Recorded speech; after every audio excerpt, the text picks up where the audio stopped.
Well, hello, this is Eric Miscoll with Charlie Barnhart and Associates. I'm here in San Diego at the IPC APEX 2015 conference. Just taking some time to meet with some industry people, and very fortunate today to have joining me Dave Serepca. Dave is an attorney and partner with McMahon Serepca LLC. They're a premier boutique business law firm headquartered in the Silicon Valley.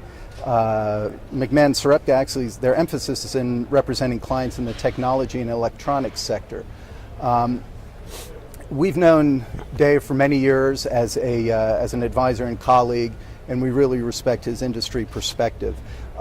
It's also a unique opportunity here because usually you have to pay to talk to an attorney, so we're actually getting this kind of for free today. So, and I know that having been through 2 divorces. Why don't we start, Dave, first of all, welcome. Thank you for joining us, taking the time today.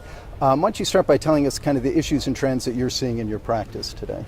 Well, thank you, Eric. I appreciate the introduction, and I want to say thank you for having me and hosting me, and it's been great to be here, and it's a very exciting convention, and it's great to be here, so thanks a lot. Certainly.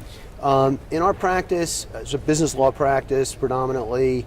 We're seeing a lot of activity in executive employment compensation, issues around form of equity compensation and valuation issues. On the commercial side, general counsel side, we're doing a lot of work with clients, with customers and customer workouts, customer disputes, dispute resolution.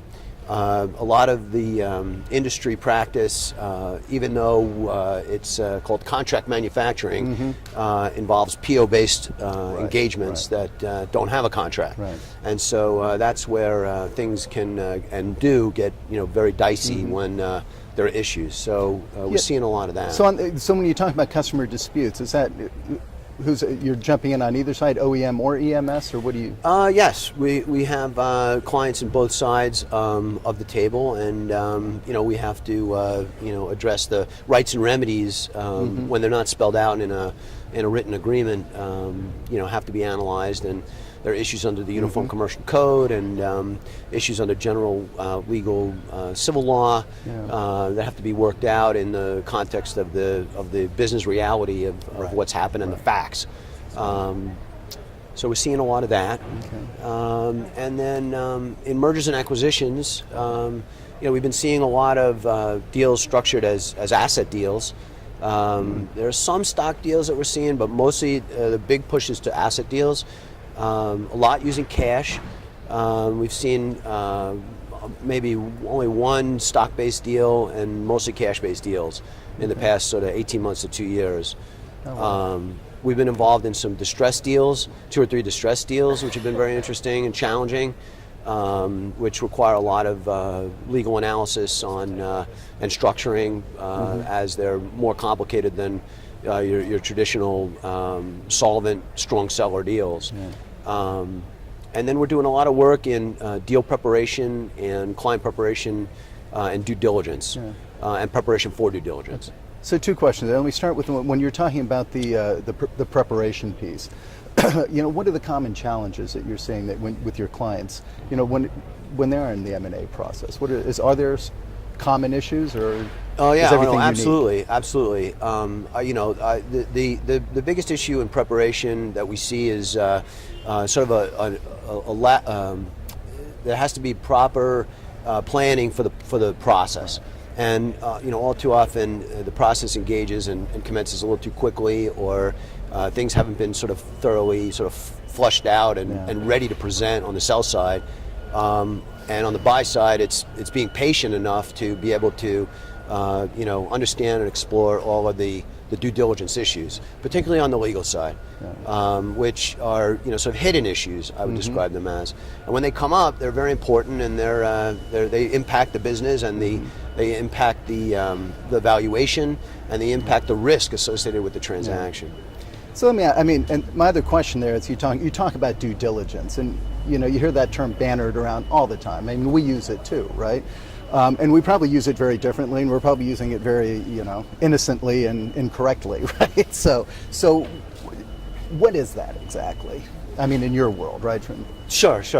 So, and due diligence, that phrase is sort of defined the same actually across in any use, and it basically means the diligence that is due. So what is that? It depends upon the facts and circumstances of the situation. When it comes to the legal due diligence, we see issues predominantly in the areas of human resources and employment issues, and problems with employees or legal compliance issues. Will tax issues and concerns, issues with customers that need to be resolved, and litigation and threats of litigation.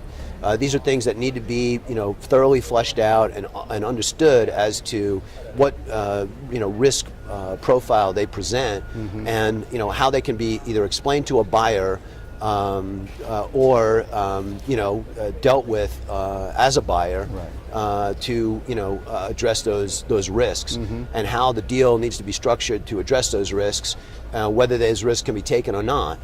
But we provide sort of an objective review of the situation, because typically a company will be engaged with attorneys who are on one side or the other of the issue, and they're advocates, and they're not looking as objectively at it for management as a general counsel does, basically.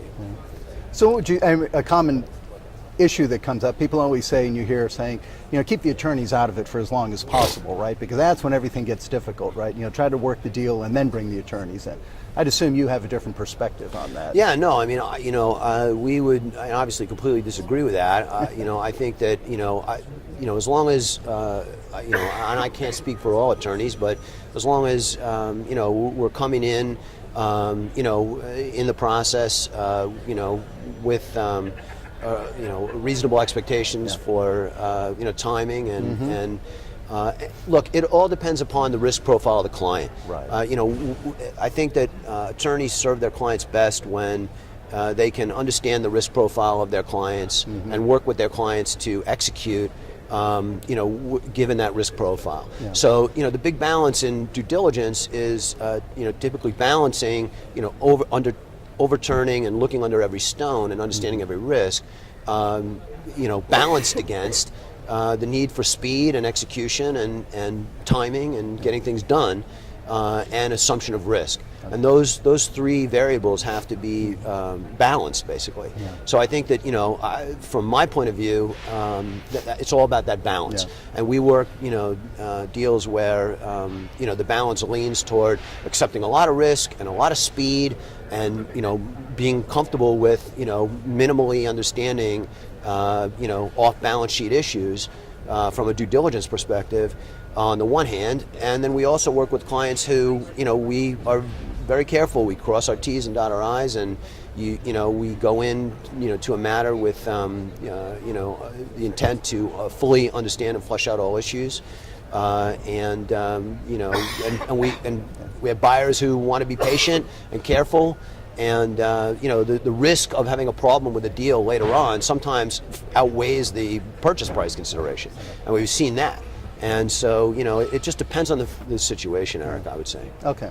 No, and I appreciate that, and I think, you do make the point very clearly that I think as you move forward in these things, you're well served to have an attorney, and we certainly know your reputation is good, so we appreciate that. Listen, we could probably chat forever, but I think we've reached the hour minimum on the fee here, so we'll end it. And I just want to say, listen, thank you for taking the time, thank you for spending time with us today, and we thank you for tuning in. Appreciate it.